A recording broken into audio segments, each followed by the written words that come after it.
Right, here's part 2 of the ATK shock, and I just wanted to show you how far I got. So I had to make a tool that would fit those 2 lugs right there for the reservoir. And then also right here, you can see there's 2 more lugs. So this one didn't fight me nearly as much as this. There were 2 different sizes. My tool kept slipping out of here, and eventually I had to drill these holes bigger and just reset the holes because they were starting to get wallered out. This was so tight into this body that I actually started to unscrew the body from this housing, which I can't believe I was able to generate that kind of force up there. But that just kind of shows you how tight that thing was. So my tool that I made was I got out my angle grinder to start cutting up some metal, and that's when I noticed my angle grinder tool is pretty much what I needed. So this would have 2 different size pins. Get this to focus. There we go. 2 different size pins so that you can change the head on that thing, on an angle grinder.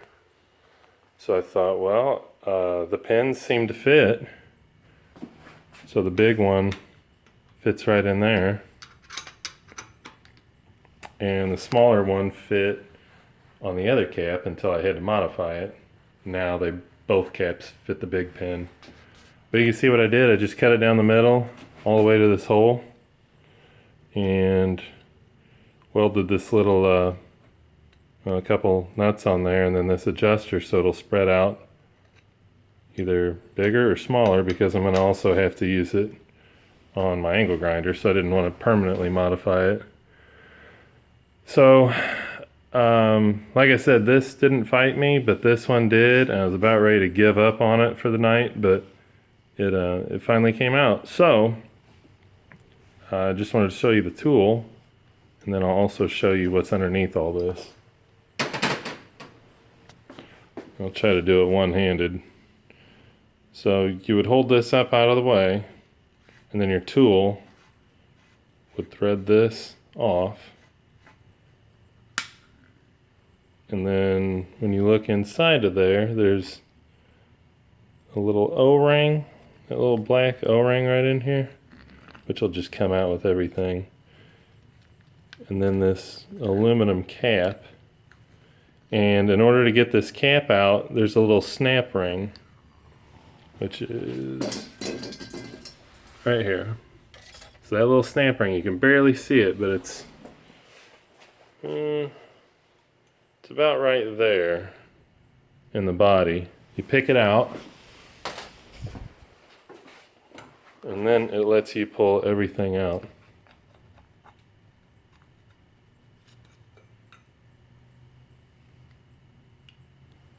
And so there is the shaft. You can see there's a little Teflon band that goes around the piston. It looks like I yanked some kind of a seal out. It's right there on the shaft. So let's set this over here. And then the reservoir also has to come off. Oh, and by the way, when I was unthreading this part, the housing, that's going to mess up my rebound. Now that I think about it, I don't think it will mess up the rebound. Anyway, I didn't know if this needed to go back into the position it did, so I cranked it all the way back down to where it was before. I just figured that it was good to not screw up that position. You can see the shader valve, as soon as I started to take it out, it broke.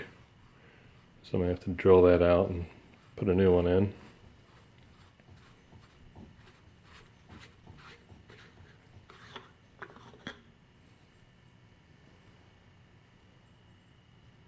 And then down inside there is a piston, which you can poke through here with a piece of coat hanger or something. Again, I'm trying to do this one-handed.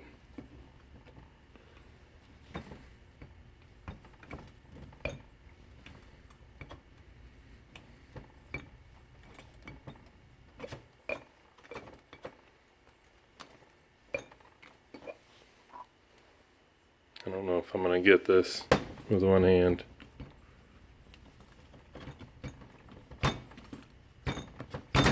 There we go. I guess it's still got a pretty good seal to it.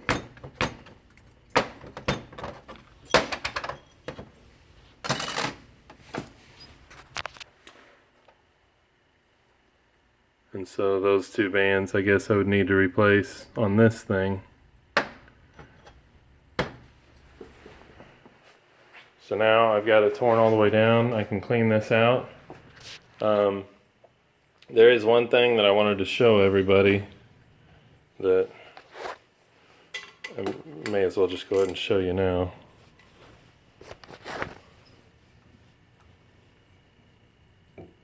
So normally, like modern shocks now will have some kind of a bleed screw, like right here.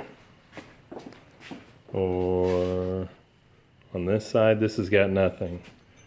So what that means is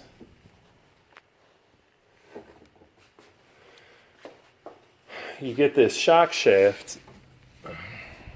So you fill this thing all up with oil, and say you've got your reservoir here with your piston in it, and you throw this shock shaft all the way down, set everything in place, and now you have no idea where that piston is on the other side.